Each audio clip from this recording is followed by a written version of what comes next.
Hello, welcome back to the Man United Agenda. This is the inquest into the terrible performance we've just watched against Aston Villa at Old Trafford.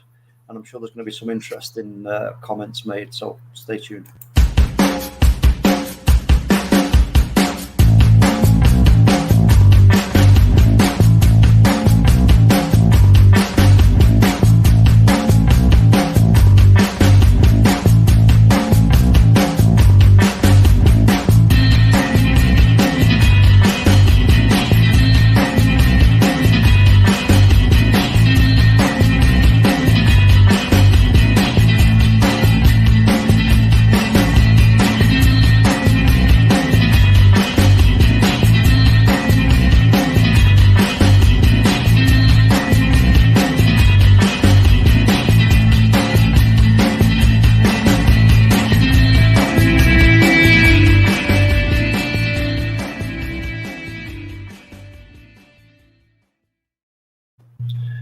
Yes, welcome back, folks. I hope you enjoyed the watch along earlier on, which was absolutely, that went down a treat. I always do enjoy the watch alongs.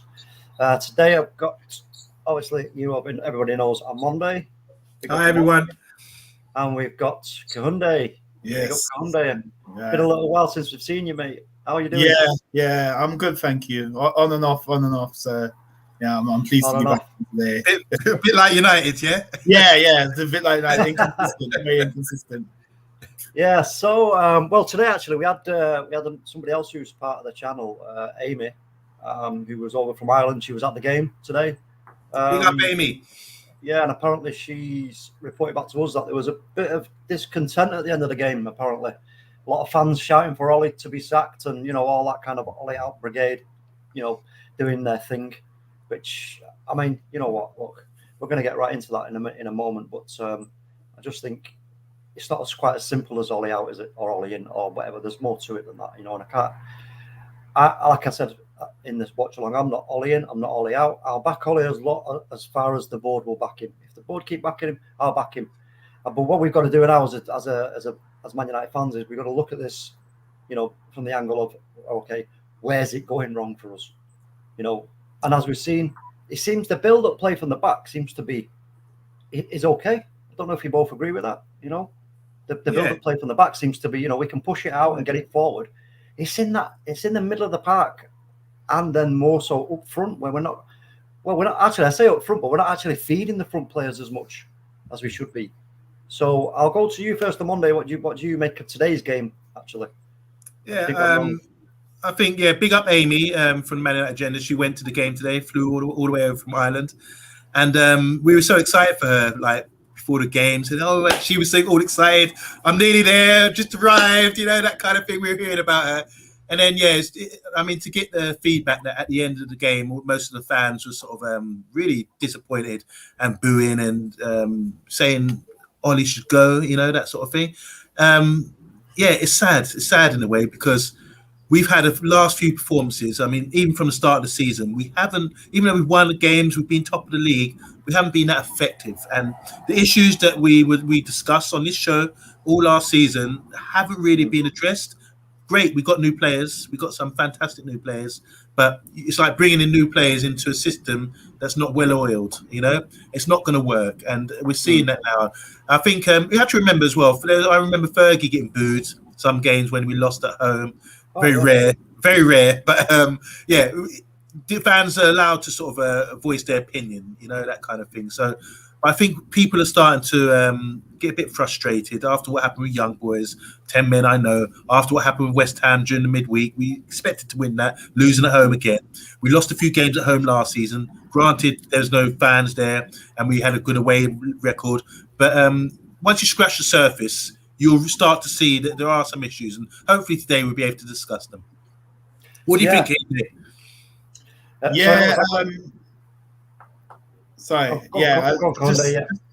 It's just for me, it's very frustrating today watching, and my issue is with the lineup that he's choosing, because I feel like he's brought all the foundations back that we need to kick forward. So everything's in place for us to be successful, but it's his lineup that he's choosing that's really affecting the way we're playing. And that's what my issue is with, like you said, Rise. It's about the midfield. Personally, that's where I think the main issue is. Can I ask you, Kahunde, do you think Ollie needs to be braver in his choice here in terms of the midfield? I think he needs to be braver.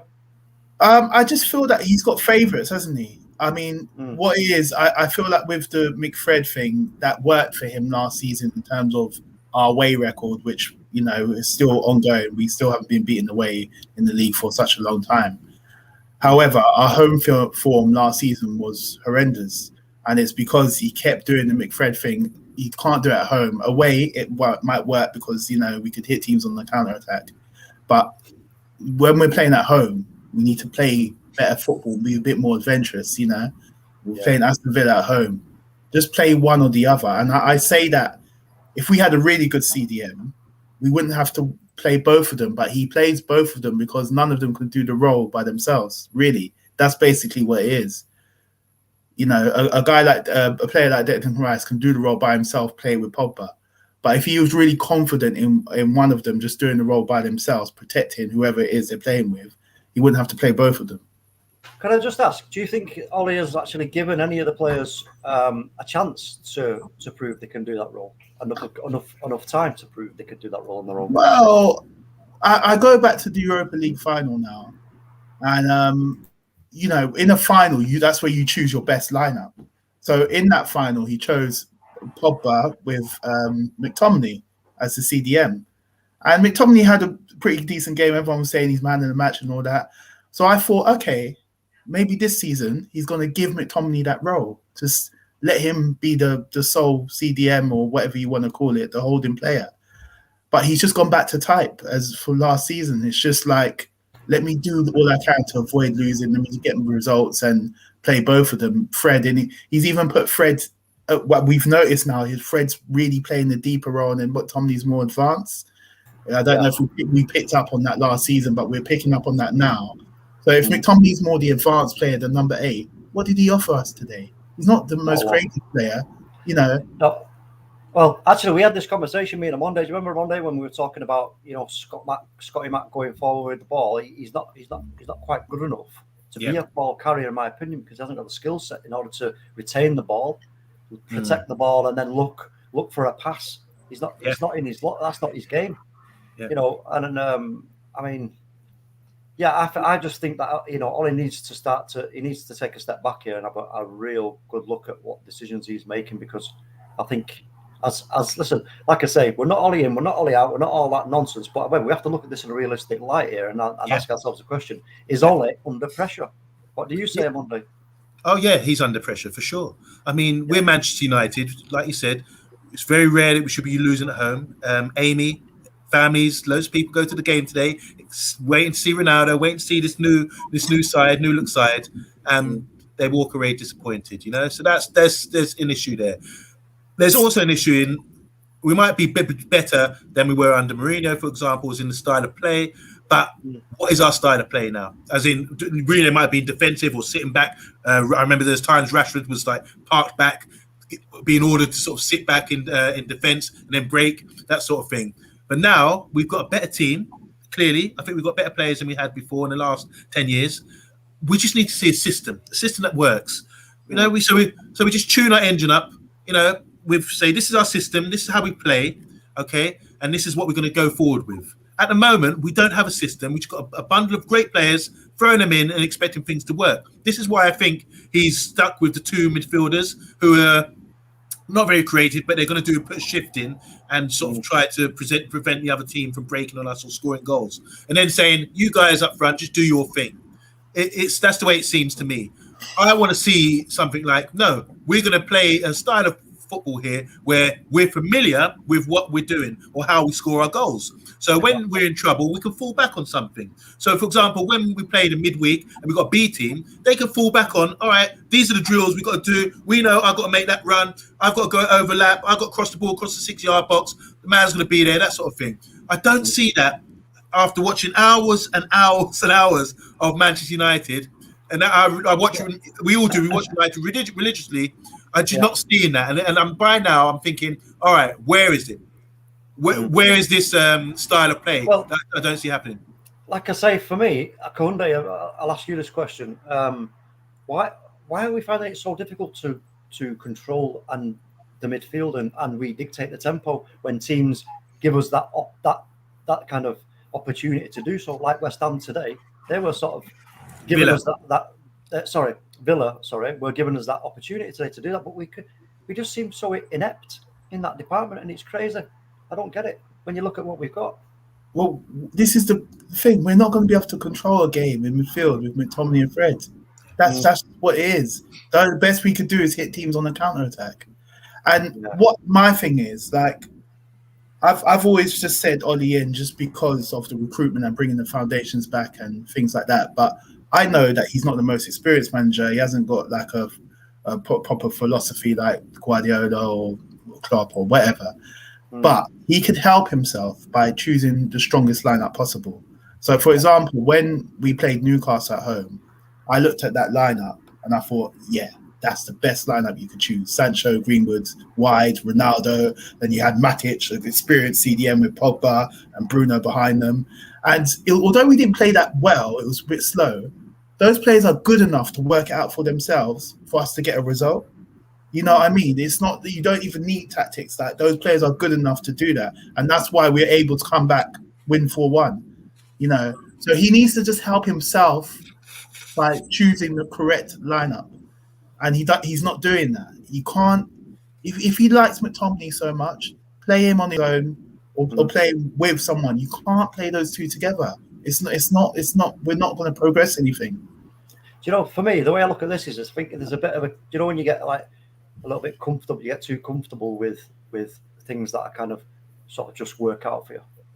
You know, things. It's just like it sort of ticks along and it does a job. It's like you get comfortable with that, and I think all he needs to quickly snap out of this, exactly what you're saying, Kunde, is he needs to snap out of this mentality that it's, you know, I can just stick the two in the middle there, and it's, you know, we'll stop those teams scoring, and you know, but then he's giving up the rights to the midfield in doing so.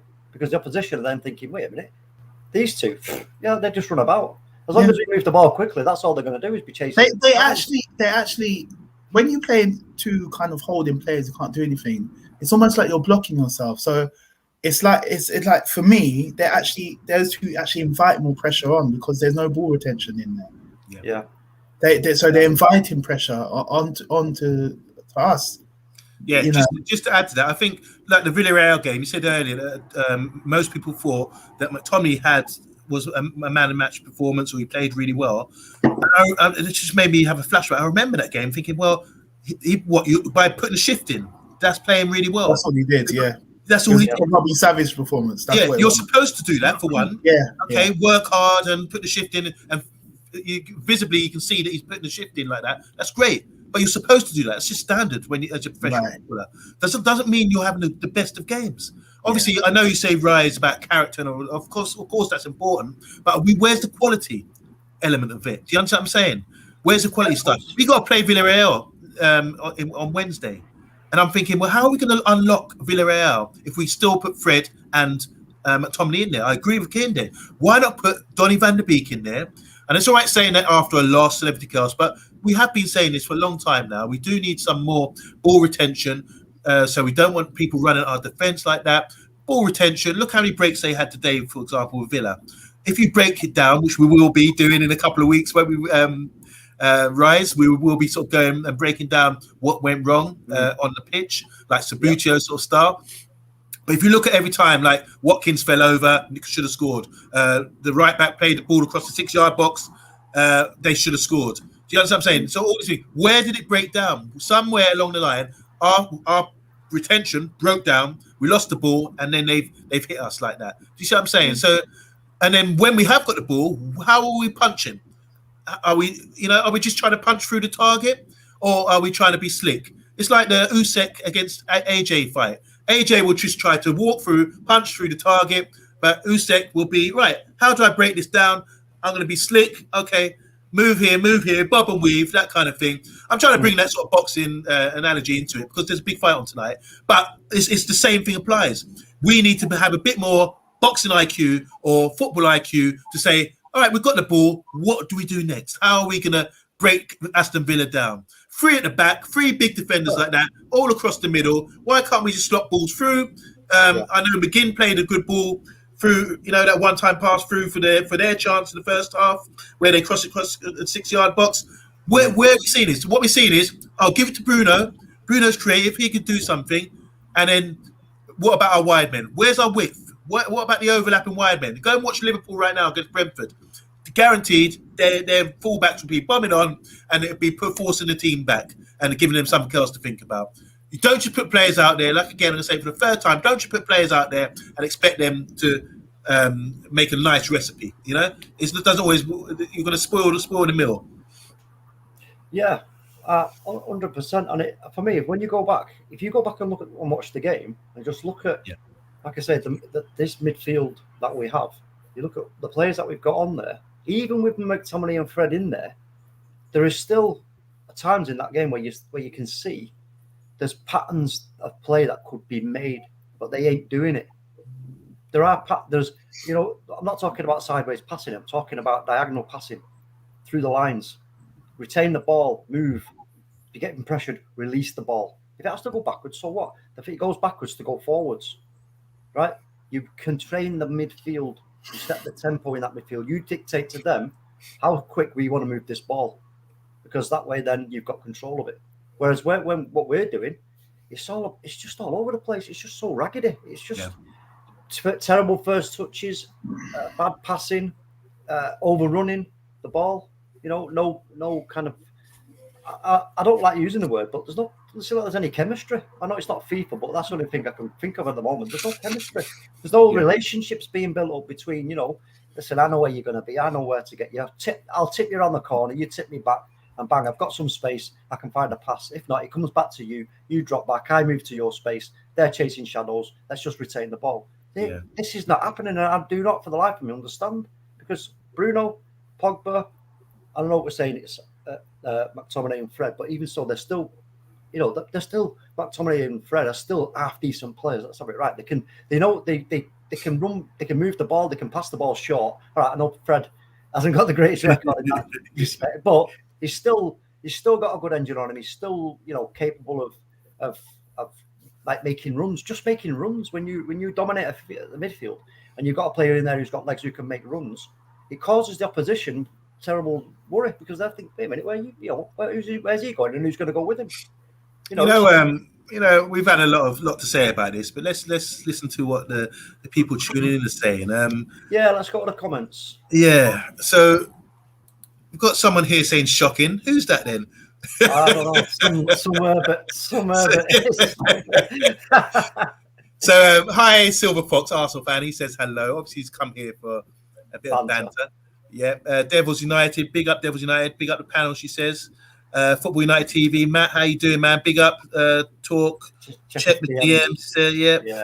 Dr. Martins or okay, here we go. Solo, big up my guys. Thank you, Solo, our boss. Says there's Solo saying here, not too sure we need a DM. We have the players in the squad. Well, can we just hold it on that a second? Right? Yeah. Do you know what? Have you heard the comment, Kunde? I'm going to come to you in a second, but we're just going to make this point of what Ollie said about, do we even need a number 6? We want to play like a Brian Robson or a Roy Keane or a blah blah. You're just thinking, well, wait a minute. Of course you do. You don't want jack of all trades here, Ollie. Them days are gone for jack of all trades. We need a dedicated. If you're going to try and make this 4-2-3-1 work, which is when you look at it, it's a pretty complicated system in a way because of the way it works. With that number 6 being the heart of it, you need to have players in there who are, focused on exact. I was talking about with Chelsea and Manchester City and Liverpool. They have specific roles. The players, they all have their own little individual role. They understand it. They know what they've got to do to make the whole thing play out nicely and have harmony. That's how it works. So you can't be bringing in players that are sort of a jack of all trades. Otherwise, like Solo saying here, why don't we just keep them two then? Why is he going to try and get somebody else in to do this exact same thing as what these two are doing? What do you think of that, Kunde? Yeah, I agree. I don't know if I posted something the other day in the group. It's something that Fred said, and I find it quite concerning. That Fred was explaining like what he needs to work on. So it's obviously someone's trying to tell him about how to play this role. And he said, explaining about, oh, I need to receive the ball from the back. I need to do this on the half turn and all this, blah, blah, blah. So these coaches are telling him, yeah, this is what you need to work on. So they're trying to mold him into this player that he's not. So, and I think Mourinho used to talk about it before, about having specialists. And I think that's what we need in that position in particular, and just a specialist that knows what they're doing and, you know, could dictate the tempo of the game from a deep line playmaker. You know, it doesn't have to be someone that runs about and all this, but someone like a Carrick type that's, you know, calm in possession, good composure, good positioning and things like that. Gone are the days with like Ince and Keane, who were just complete players that could just do box-to-box roles. You know, if you go forward, I'll stay back and all that. You know, McTominay and Fred are not in that mold of player. They were higher caliber players. So, you know, so Ollie could talk about Robson, Ince, Keane or whatever, but you can't refer. There's no comparison to the players that you've got now. Now, I just feel that I don't know what it is. It's like he's got some sort of favoritism. He likes these two players a lot. And I was talking to him on Monday about this earlier, about some managers just like certain players, like Mourinho when he used to love Fellaini and no one understood it. I think even Van Gaal used to play Fellaini a lot. And we all wanted Fellaini out. We hated him. We was like, oh, please, can we get rid of this guy? But Mourinho loved him. And we couldn't understand it. But it's because, you know, if we want to play a certain style of football and he's stopping us from it. And the midfield's so important. It's so important, you know? Just to add to that as well, bro, is that it's the formation. Okay, you got a formation.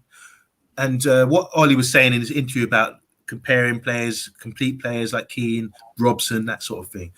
Yeah, that's great. But you haven't got those sort of players at the moment. Yeah. But what you do have there is players that can do something like, you know. So you got someone with different attributes, like Donny van de Beek, for example, or like James Garner. Like I know Kehinde likes James Garner, I do too. He's got different attributes. He brings you something different. But when you got two like for like players, where McTominay and Fred, they work hard, they put in a shift. But when it comes to, like I said earlier, when it comes to the quality or the ball, popping the ball off and progressive passes and that sort of thing, maybe they're lacking, whereas these other guys can do it. So why not have one or the other? You know, mix them up, because the players are there. That's what I'm saying. Solo's saying we have the players in the squad, and I don't think, I'm not one of these people who likes to say CDM or whatever. I just think if you've got good players, they can play anywhere. Look at Man City, and I hate to refer to Man City, but they are successful, and this is what they do. Gundogan. If he was at the other side, he would probably be an attacking midfielder. He wouldn't. Centre midfield, you crazy? Phil Foden plays centre midfield. Bernardo Silva, who's a really attacking midfielder, plays centre midfield.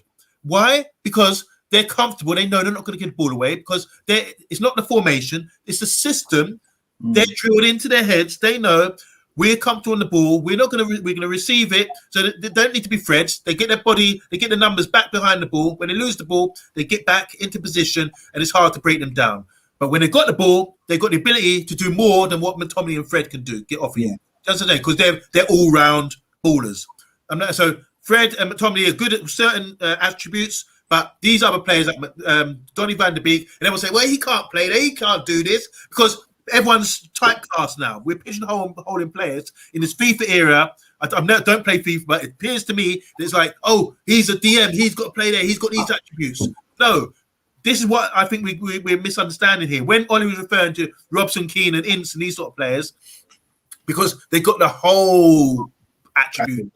They can do a bit of everything. So that's why I refer to Gundogan and Bernardo Silva, who seem like more attacking players, but they can do everything. You try and that's what people complain. Oh, we can't get the ball off them, because the system and the formation and the player all match together. We've got a system, we got a formation, and we tried to think, well, you've got to be a DM, you've got to do things, and pigeonhole things, so we're too rigid, and we don't have any sort of freedom of expression.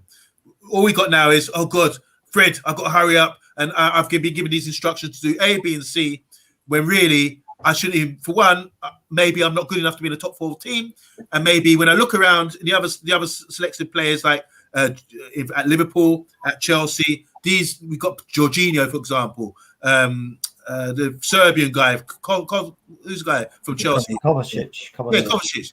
He can do everything, you know. We look today. We've got Douglas Luiz, who is maybe a CDM. He plays, but he used to play for Man City as well. They let him go, and next to him, he's got a player who can do a bit of everything. McGuinn. What's the name again? Yeah, John McGuinn. Yeah. So, but do you see what I'm saying? So stop typecasting. Start playing. If you're a good footballer, you're a good footballer. Like in Brian Clough's day, he had a simple instruction of how to be a philosophy, how to play his football. It was very simple. You defenders, you just defend. Fullbacks, you do A, B, and C. Centre back midfielders, you're supposed to be doing this. Do you know what I'm saying? Don't make it too complicated these days with this stupid FIFA thing going on. Makes me sick. Sorry, but you know. No. I mean, you're right, but I mean, if we look at this, because there's lots of different angles to look at this from. You know, you look at it either straight on, and it's like, well, that's the manager, and that's the team, and that's the result. You know, but there are other angles that we need to look at this from and take a lot of things into consideration. So, we're in Ollie's position that he's in right now. You know, there's a lot of things that have happened at the club over the since Ferguson retired. You know, we had managers coming in thinking they could just like take us in a whole new direction and change everything that we've been successful at, i.e. David Moyes. That didn't work. It didn't work out for him. So then Van Gaal comes in.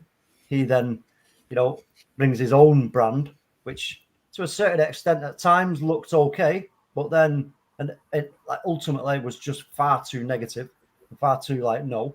Man United fans, we don't want that. This is not good enough. This is nowhere near good enough.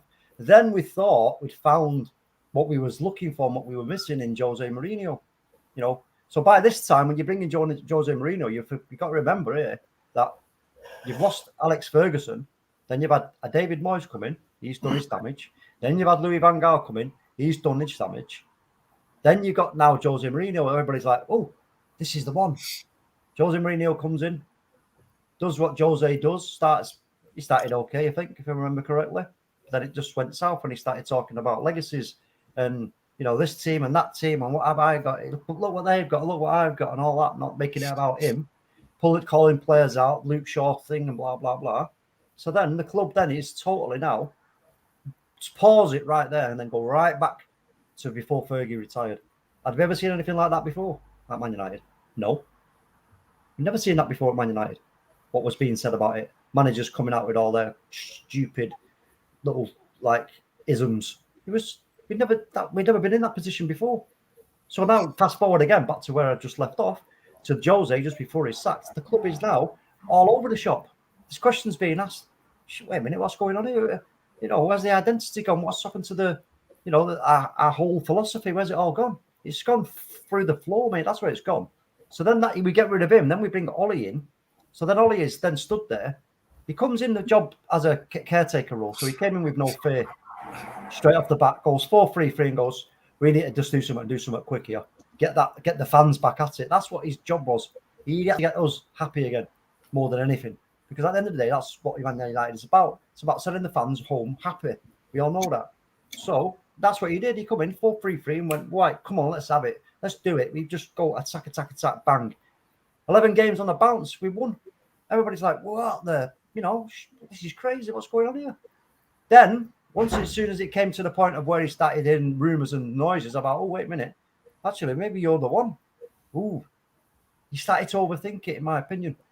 But then also it dawned on him at that moment as well also that he is now in the position where he's got the hardest and biggest job in world football, in my opinion.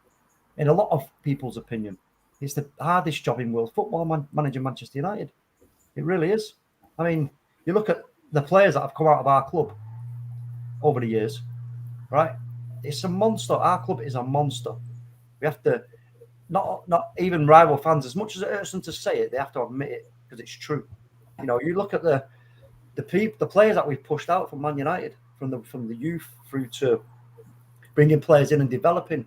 Cristiano Ronaldo obviously would be the one that everybody will look to. So Ollie is in an exceptionally difficult position in terms of the pressure, in terms of the expectation, the fan base, the whole world's eyes are on him all the time. So up until last season before the Europa League final, we were all thinking, you know what, he's steadied the ship and he's doing well. Now, it's from that point like to now. Is for me, it seems like it's like flatlined. It's flatlined where he's not actually wanting to take a risk. You know, he's not. He's scared. It's almost like being, you know, you're in the trenches. You don't want to stick your head up. You know, if you don't want to stick your head up, you don't know if there's anybody there. So somebody's gonna have to take a risk and stick their head up. And I think this is where Ollie is at right now. And like what I'm saying is, for me, if Ollie does not start now taking risks in terms of that midfield, and like Hyundai says, just play one or the other. Don't play them both. It's time to start playing one.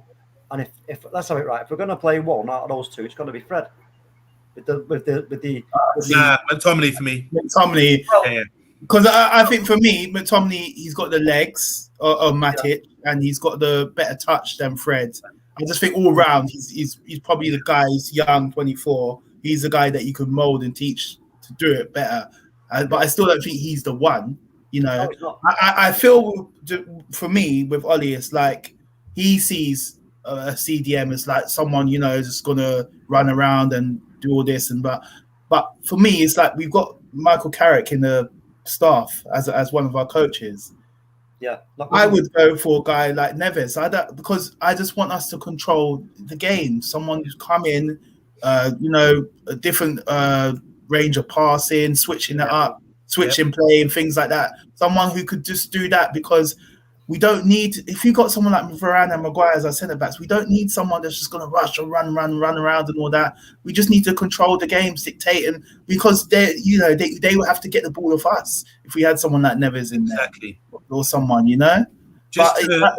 That's his way of thinking. It's like, right, these guys are going to run around, rattle the other team, and you know we're going to get results. We've been unbeaten away, so he's always resorting back to type.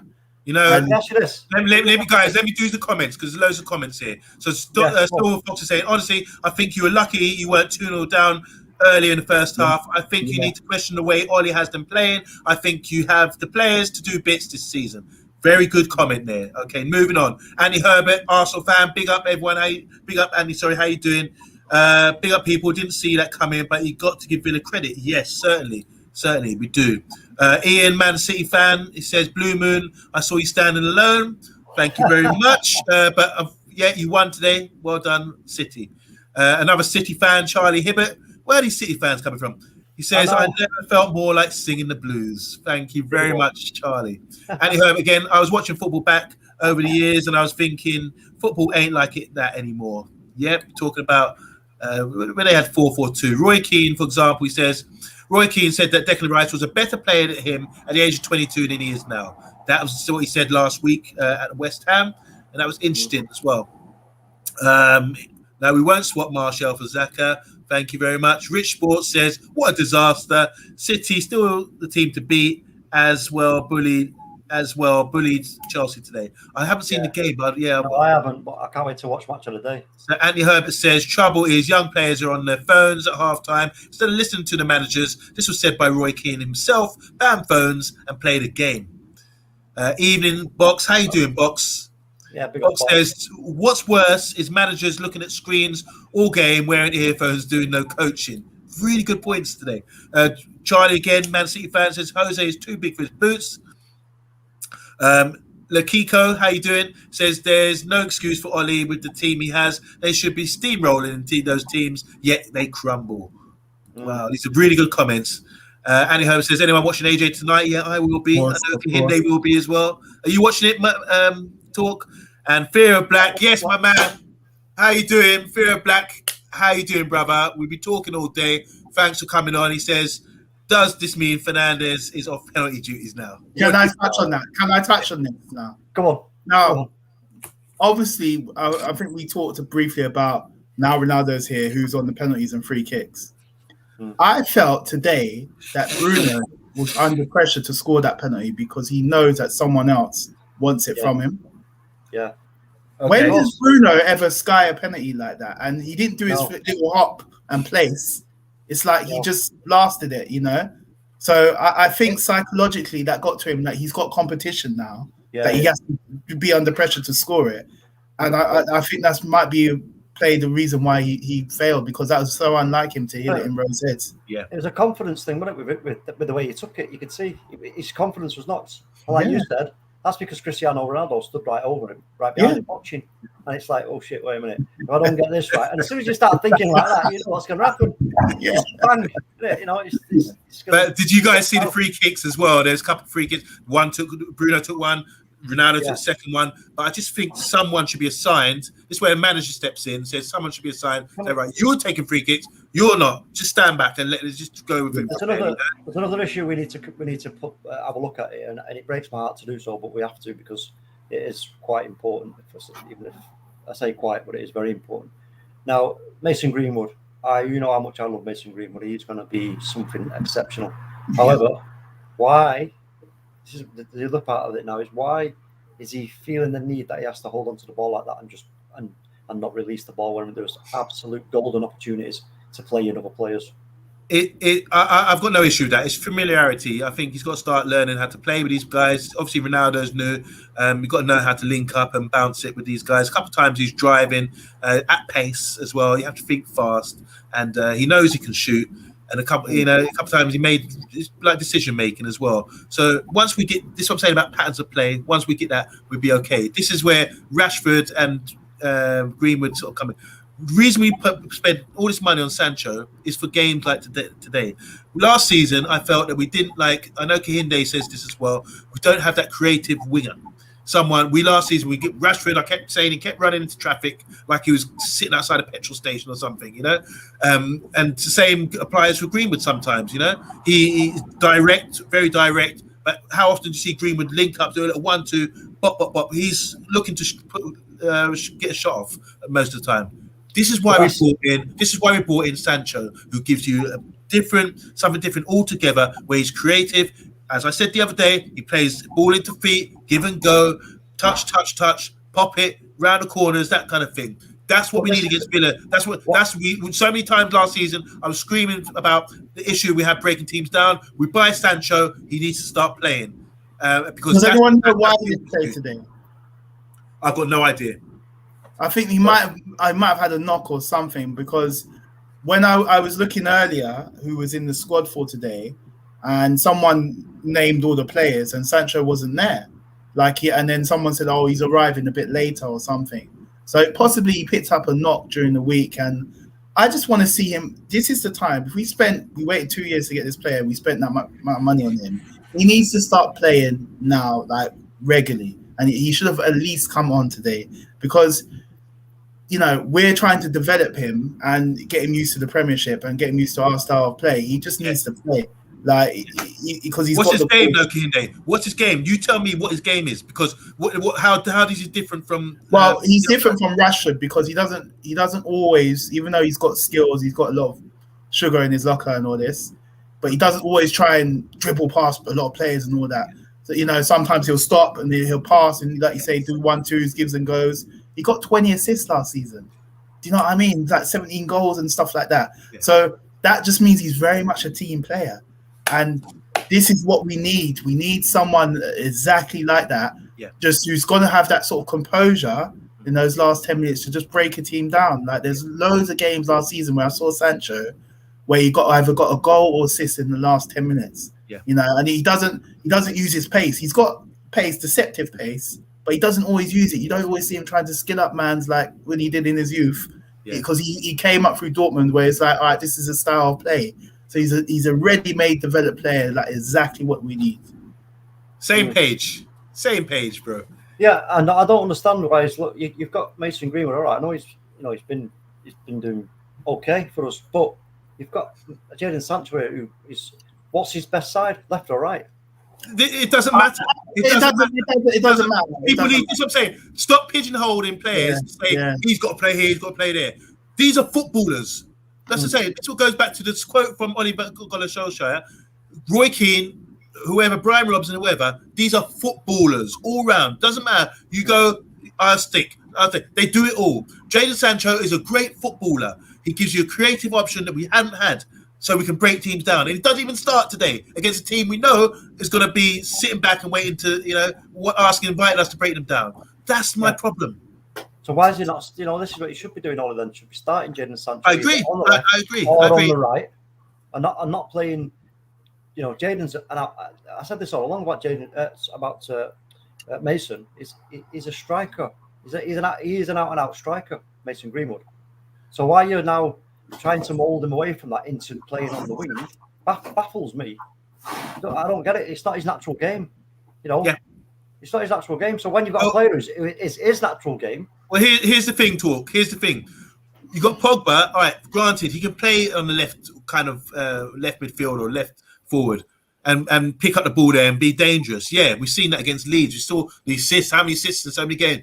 But I'd rather put Pogba back in midfield, you know. And then what's the point? And then by putting Pogba there, you're denying a £70 million young, fresh talent who can break teams down with creativity and pop it in. Now, how many times was it played into Ronaldo's feet? He would hold it up, come short, come get it, I pop into your feet and go, and that kind of thing.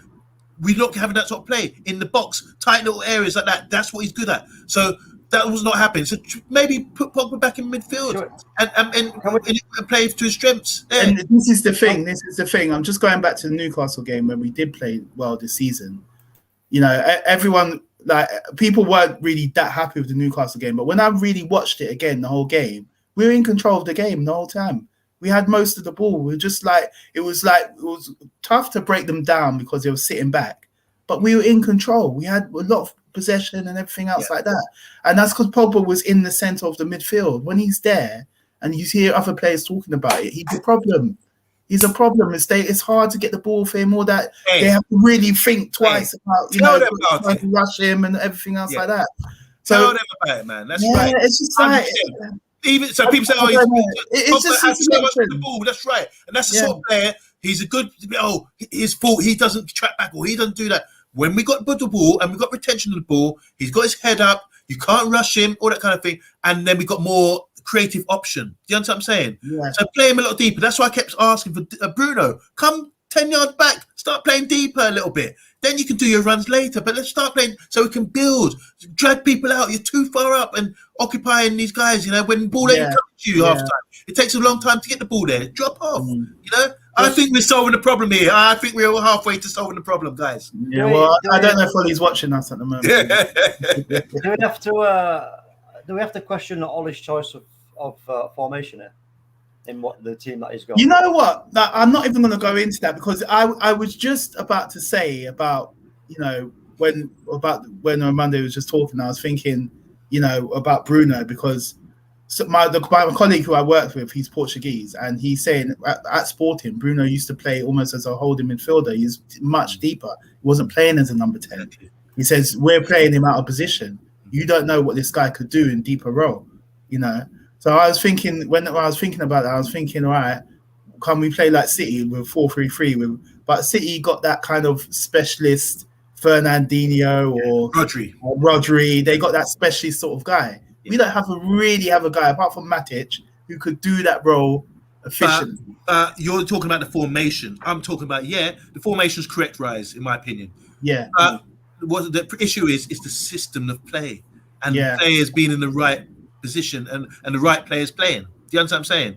So City, Tomley and Fred will not even get close to the City first team. That is a fact. Not that they're not good players, but they don't fit the philosophy. Well, apparently you wanted Fred, but I don't know. But I think they was just trying to up the price to get an auction going and say, you paid 50, well done. But anyway, so I think that's the issue here. It's the system of play. The formation's okay for the players we've got. All I would say, like I've been saying for the last few weeks, just drop Bruno back a bit. Like as Kahinda was saying, at Sporting he played a lot deeper than this. In Portugal he plays a lot deeper than this, and just drop him back because he kind of cheating he is to get his stats up and everything else, and feels like but it's for the team. Do it for the team. Drop off a bit, have a bit more ball retention. You can play that role. You can play as an 8. People don't believe that because of his stats, whatever.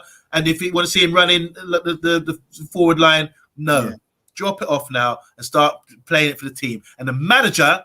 This is where I'm saying, I'm not Ollie out, but this is where I say the manager needs to have some balls and really sort of manage. This is your job because you're responsible. Your head will be chopped when it all goes wrong.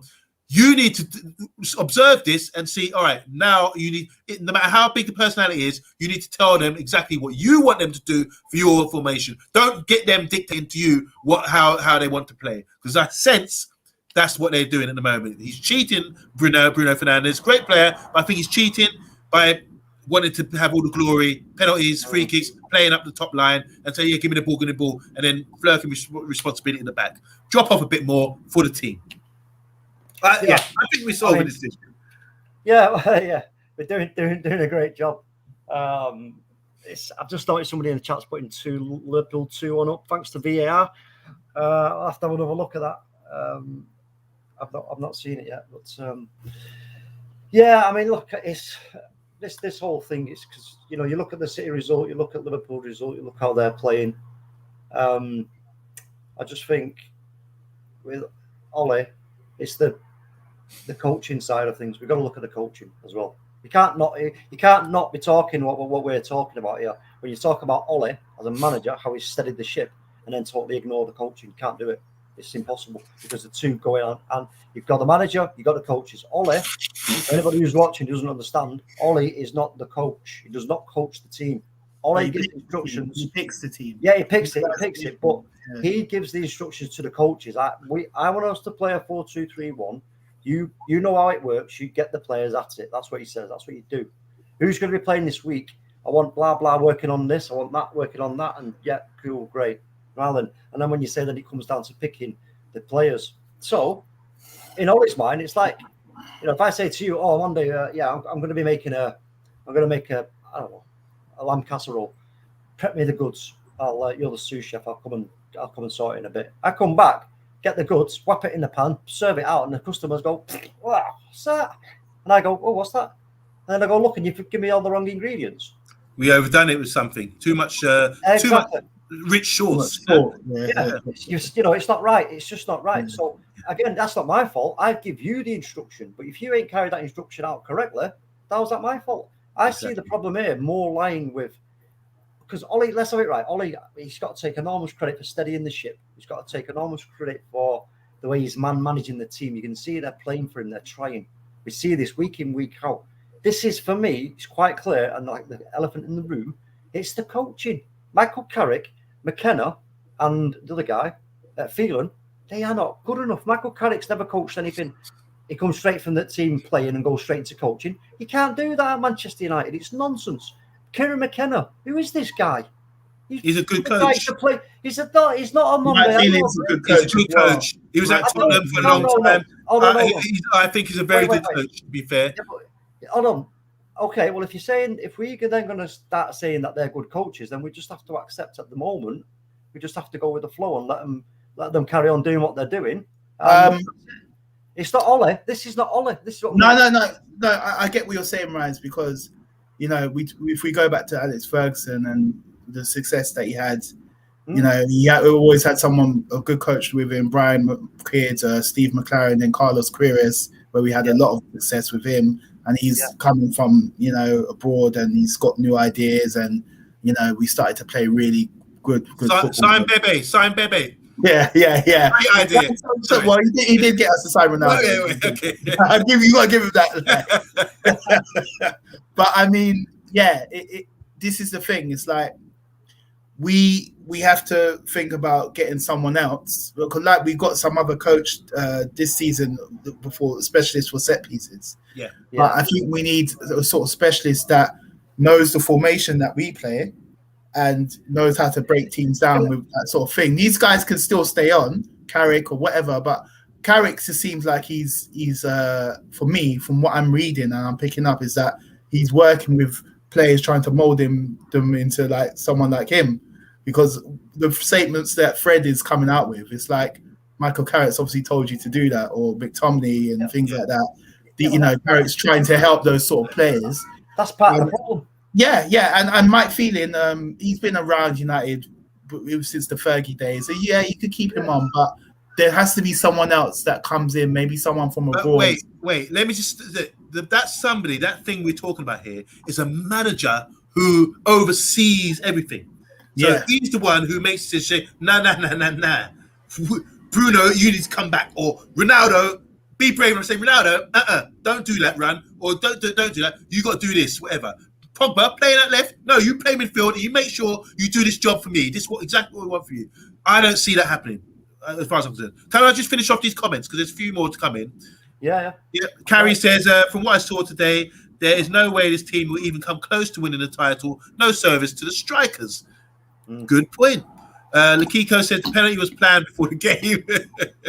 Okay, I thought, what, roof it over the net? No, I thought you meant that. Obviously, so Bruno was selected, you're saying, to take the penalty. Annie Herbert says, I think Ollie needs to ruffle the players up before and after the game and try and get the best out of the players. Let's be honest, they are paid lots for 90 minutes, for a 90-minute job, not like us 8 hours, 10 hours a day, or like Zika or Kahinde, who does like hardly any work and gets paid a lot of money. Hi, Luca. How you doing? Lucas says, United lost twice in a week. You need a defensive mid. Here we go again with this fear. Again, Fear of a Black says, Pogba started the season well. He did with those assists. Anthony Herbert says, okay, if Man United needs a CDM, what the hell do Arsenal need? We're not here to talk about Arsenal. Go to the Armory show. Silver Fox said Liverpool 2-1 up thanks to VAR. Go on, Brentford. They must be playing well. Fear of Black says Salah going to get the golden boot, quite possibly. They've got a system and of play where he exploits it and gets the best out of it. They maximise their potential in that system, because that's why Klopp's a good manager. Hi, Chris. How you doing? Welcome to the show. He says it's okay to accept Ollie isn't good enough, but he's good enough for the Glazers as he makes top 4. Our ambition stems from the Glazers, and that's where we need to fix first. That's Chris, where we need to fix first. Good point. I was just going to touch on that because let me just finish the comments. Go ahead. So, all right, Chris again. This is Chris's second point. The first one was good. Second point saying Ollie needs to take responsibility and ensure he has the right coaches around him, and the Glazers should enforce, but they couldn't care less about all this as long as they get their dividends and top 4. I'm going to finish off a couple more, guys. Lots of good facts today. Yep, good discussion. I like this. Chris again, thank you. 2 good points. Let's make it a third. He's a hat trick of good points. He says all these problems are accepted by the Glazers, and we will continue under the Glazers until the Glazers are gone. And we have owners that care and have genuine ambition to win titles rather than dividends. That's what we want. Carrie says the Villa keeper was asking Ronaldo to take the penalty when Bruno was standing for it, and to top it off after he missed, he was in front of United fans. And finally, dancing in front of United fans. That's the Villa keeper was, apparently. Yeah, so really interesting show. Don't you think, guys? I think we've covered a lot of points. We really went deep in the midfield issue. I think we all collectively agreed that maybe there's an issue of midfield about the players that we have. And also some great contributions there, especially from Chris just now. Really good points you made there about what's good enough and what's acceptable at Man United with the levels. I know Ryder would always say that about what standards and what we expect. So we demand better for our club. We're not going to come on the show and say Ollie out just because we've had a loss. No. What we're going to do is try and dissect it and say what we feel, where we feel it can get better. Yeah. You know, that's the main thing. And be positive about this. Even though, so he might get sacked next week. Who knows? We just don't know. But I am concerned about playing a side like Villarreal after what I've seen this season, about breaking them down, because we need to. I'm not sure that we're qualified for the Champions League group, and I'm saying this honestly because. Can I ask you, Conde, let me ask you, if we do not beat Villarreal, what is Ollie's position from that point? Listen, I don't think the Glazers are going to sack Ollie because, like Chris was saying, we're comfortably going to get top 4 this season. Now, Mourinho and Van Gaal, and Moyes, they failed to do that, and that's why they were out. You know, Mourinho did it on one occasion, Van Gaal did it on one occasion, but there was seasons where they failed to do that, and Ollie's consistently done that in his full seasons, got us top 4, 3rd and 2nd. So there's no other team in the Premiership. We've got City, Chelsea, and Liverpool, and us, and there's no other team really that's going to rival us with the quality we got. That's going to get in the top 4 ahead of us. So as long as we get Champions League football, the Glazers going to be happy with that, the money and all that. They're going to be happy to keep Ollie. So, but I'm just concerned really my thing is we went out of Champions League last year. We should have gone on to win Europa League for that damage that Ollie did on the last thing, and that last game where he played the bad formation. And I just feel that the group that we've got now, having a bad start like that, Villarreal and who else is in our group? Atalanta. These are tough teams. Atalanta and Villarreal are tough teams to break down. If we're, I don't even know if we're going to beat them at Old Trafford. Yeah. And that was a waste, that first game, to not get a win or draw from that. It was awful. So, yeah, he's in a mess because although we got a strong squad, and you look at our subs today, Sancho and Van der Beek on the bench, and, Dalot came on and things like that. Now we got Shaw and Maguire who are injured. We don't know how bad the injuries are. But we've got a strong squad, but I don't think he knows how to really rotate this. How's he going to keep everyone happy and things like this? Can I just throw something to this, to Chris's comment? We have to look at this. Yeah. I mentioned this to you a while ago on Monday about, well, I think I did anyway. See if you remember when I say it. When I was talking about, to the Glazers, now the cost of winning the Premier League is massive. We know that. The investment needed is huge and it's never guaranteed. However, when you look at it as a business point of view, you look at this and go, wait a minute. Actually, what's it costing us here to just stay in the top four when I was always there in the top four, to be continually, it's Man United top four. As long as the Man United name is being there and thereabouts, people are still going to be supported. Still, people are going to want to know, buy shirts and blah, blah, blah. I'm thinking here that the Glazers, I think, are in a position of they can't sustain a real challenge for the title. They can't afford to because of the cost of it. They've given us money this season right now, but where does it go from there? Where you know? I think it's an issue of like appeasement. Appeasing the fans by we've got new signings, shirt sales. Daddy, can I get the Ronaldo shirt? I mean, can I get this shirt? These fantastic signings we got, but obviously we're not performing on the pitch, and so we're just appeasing us with signings. Yet no one's mentioning the riot, storming the stadium and all that kind of thing. No one's mentioning that anymore because we've been appeased, we've been fed. Neville Chamberlain, one of our former British prime ministers, he failed with appeasement, and that's why we went into the Second World War.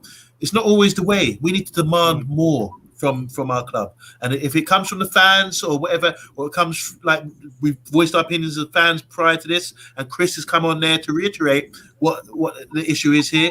We're not going to settle. We don't want to settle for like top four and that kind of thing. That's not our expectation. It's like when you go into a relationship or a business deal and everything else, there's got to be key performance indicators, and I don't think our key performance indicators, our PI, should be just settling for top four or just getting into the Champions League, because as we're seeing now, it's going to be a struggle to go to the next round where there's more money and more pride for our club. Our fans demand better for the amount of support. I went to West Ham last week and met some fantastic fans who travelled all the way from Manchester.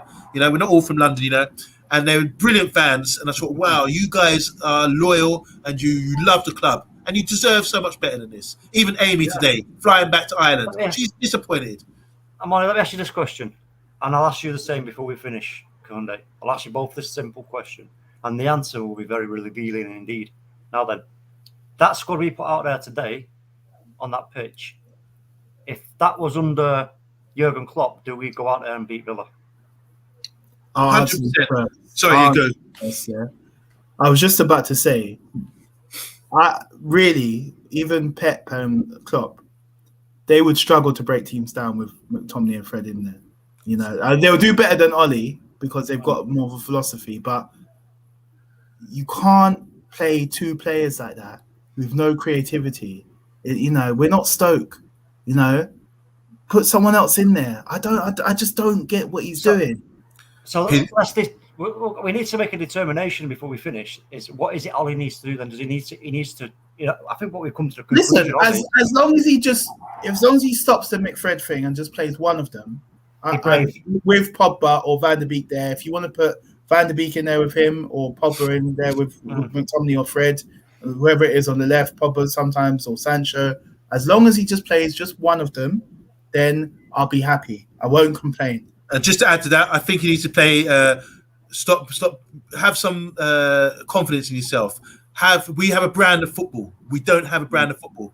Have a brand. So you talk about Klopp, talk about Pep, great managers, brand of football. We know exactly what they do, how they play, you know? So you can sit there and analyze it and say, wow, they do this all the time, and it's effective. We don't have an effective brand of football at the moment, you know? So why not play in a home game, play Delo, so where he can raid forward and get more crosses in, cross 6-yard box. That will create more chances, for example. Why not play Donny van der Beek in the middle? If you haven't got a brand of football, play better players in position where we're going to give us more chances. And they will work it out. More chances. They will work it out. They're players with the intelligence they have, like Donny, like Bruno, like Pogba. They will work things out, like you say, and pop it around, you know, do things. So that's what I think. We come to thing. I think it's time to wind up because we all talk about. But I do agree. What we've come to the conclusion of is that Ollie needs to be more brave with his selections. That's the top and tail of it. He's got on there what he can choose from in that squad. He's got enough there to go out and give it a shot, being brave. That's the way it seems to us. So stop having the favoritism. Yeah, that's it. And we'll wait and we'll see what happens in this next game coming up against Villarreal on Wednesday. By the way, folks, when you're watching now, we are going to be doing a watch along for that game. So do tune in on Wednesday. We'll be live at about 7:30. I think maybe about 7:30 for the watch along. Also, please do like, share, subscribe, etc. And also remember that we are giving away a Bruno Fernandes signed shirt to a lucky subscriber once the channel hits 1K. Do you want to say something on Monday? Yeah, I just want to say thanks to everyone who chimed in with some comments. Really good comments made, especially by Chris. Chris, really. I mean, Chris, you really sort of made me think, you know, and some things you forget about. And I think, Chris is talking a lot of sense here. So, Chris, thanks. Welcome to the channel. And thanks for your contribution. And everyone else as well, equally, big up. And thanks for tuning into the Man United Agenda. We tried to break it down. We tried to discuss it. I think we were fair. And I think we're still going into the Villarreal game as Man United supporters, confident we're going to get the win and confident we can turn it around. Let's go. So, that's that sign out from me. That's anything more to add, Conde, before we leave? Well, I second what Amanda says, because Ollie rarely gets 2 bad results in a row. We always talk about it when he gets bad results, get him out, and then he'll do something like beat Man City the next game. So let's just go Villarreal and forget about it, just like he did with West Ham last week. The winner. So that's it. Right. Well, listen, guys. Thank you, everybody, for the support. Continued support. It means a lot to us. And until next time, we'll say ciao. Bye.